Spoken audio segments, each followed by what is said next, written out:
And for more, we welcome in now Lieutenant Colonel Daniel Davis, Senior Fellow at Defense Priorities and host of Daniel Davis Deep Dive on YouTube. Colonel, great to have you, as it always is. Thank you. So let's start with this 2-week plan that Jessica outlined out of the gate in her reporting. Do you believe this will happen? And if so, will it yield different results than the operations we have seen up to this point? We'll certainly hope that it doesn't happen, because there is no military logic that would say what we failed to accomplish in the first 40 days, what we failed to accomplish during the 2-month blockade, and what we failed to accomplish in the 13-day back and forth consecutive strikes that we just finished. And by the way, every time CENTCOM announced that those, each of those strikes during that 13 days were expressly to weaken their drone capabilities, destroy launching sites, to destroy their ability to manufacture weapons, et cetera. So it was the same basic set of targets, fundamentals from the 40 days.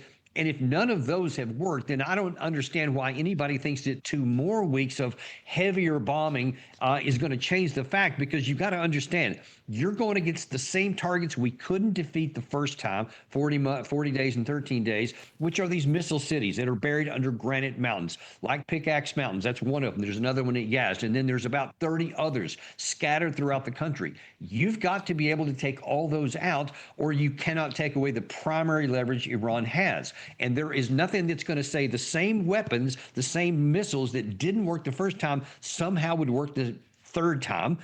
So I don't understand the logic behind it. So if we try, and especially if we expand into other targets like their energy infrastructure, their oil facilities, their electric power generation, the bridges that President Trump talks about, if we expand the target list to those, then Iran is unequivocally going to expand its retaliatory target list against GCC countries, and that could throw us into a much worse case than just the Strait of Hormuz being closed. Well, and to your point, a major critique of this conflict has always been, essentially, you can't bomb your way to a win here. The president, though, doubled down moments ago when we were listening in, essentially saying these U.S. strikes will continue until Iran says we can't take it anymore. So is that the best way to secure the Strait, get the nuclear deal he wants with inspections, and bring this to a conclusion with a deal better than the JCPOA?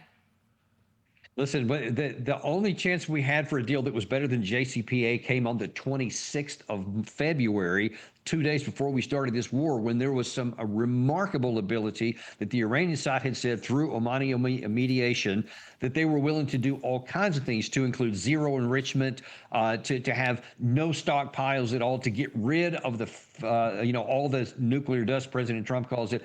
All that stuff was on the table, to include talking about the proxies and the nuclear, the missile forces. That's now over with. Then the next best thing we had was the memorandum of understanding that could have at least have gotten the Strait opened up if we had just gone down that path. But when we opened up the discussion and added a southern corridor in the Omani waters, which was not agreed to in the MOU, then that got closed. You are not going to bomb your way to success here, and it doesn't matter how many more 2 weeks, 6 weeks, 20 weeks. It's not going to make any difference, because you can't take away the leverage the Iranian side has. So long before they're going to be hurt by this blockade, because it is hurting Iran. Don't minimize that. But it's stuff that they can handle. But we can't handle the continued closure of the Strait of Hormuz and a curtailment on the Bab el-Mandab in the Red Sea. That's going to cause major consequences to the global economy. And that is more pressure on us than it is on Iran. So many military leaders that we've spoken with have stressed the fact that every conflict needs to start with a clear political objective, and then the military activity follows that objective. The president's been taking hits for not being clear about the objectives in this fight, and ambiguity over whether or not regime change is part of the ultimate plan. What do you believe the U.S. political objectives are, and how might that translate into what we're seeing play out?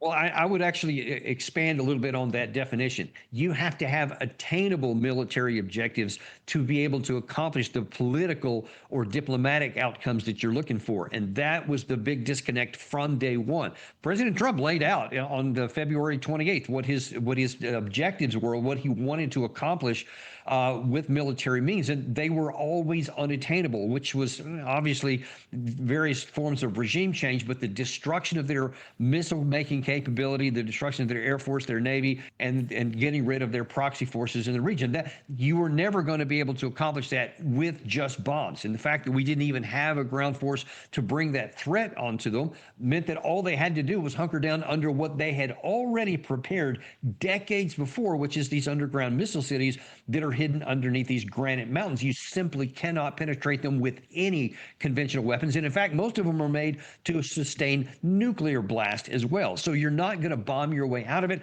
You can't use ground troops because that would be suicide. You can't go through mountains with our forces or they would be cut to ribbons. So it was militarily unattainable. Therefore, we shouldn't have set those political objectives because they can't be met. We're still in that situation now. President Trump is going to have to back down on what he wants to accomplish, or we're going to stay in a real problem. Well, and when you talk about current status here, we're now in the midst of this conflict. It's heating up again with strikes this week on Egypt, Saudi Arabia, and Jordan, threatening to pull in U.S. allies now all across the region. So how is the president weighing the risks of further escalation here?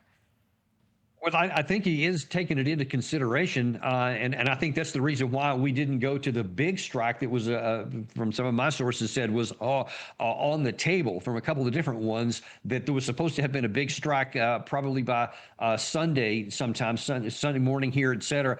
But he backed off of that because, and according to some of the news reports, the vice president, the chairman of the Joint Chiefs of Staff, told him, we're not going to accomplish this even with the big strike here, and it's going to just further diminish our stockpiles, which is another big issue here. So I think President Trump is aware of that, but I don't think he's figured out how a face-saving way to get out of it yet. But he needs to find it pretty quick, because continuing just staying this tit for tat stuff is not going to help us, and it's going to continue to compounding the problems and keeping alive the possibility this expands even beyond where it is right now, which is a very real possibility. Well, and at the same time, this is all playing out, we're also monitoring cyber attacks. There's been some recent reporting indicating that Iran may be meddling in the Minnesota water system. So how much of a threat are these cybersecurity vulnerabilities right here in the U.S.? I have not seen that particular report, whether that's happened. That wouldn't seem logical to me that the Iranians would choose that as a cyber target. Because if you're going to do something like that, you want there to be a direct correlation between what they're doing and what they want us to do instead. And I'm not sure that would be useful at all for them, if they even have that capacity. But we can count on them doing things that they do have the capability to. And if we expand into what many are suggesting, like hitting Pickaxe Mountain or hitting the oil infrastructure, or what President Trump has said, the bridges and the other kinds of military targets, well, what are portrayed as military targets, Iran says if you hit those, if you expand into those, we're going to hit the GCC and your allies in the region. And then it's not just a political issue that's keeping the Strait of Hormuz closed. Now it's a physical constraint, which would take years to recover. So we don't want to put Iran into a position to where they feel like they can also expand into target sets that we haven't hit yet either. All right. Lieutenant Colonel Daniel Davis, always a pleasure. Thank you very much.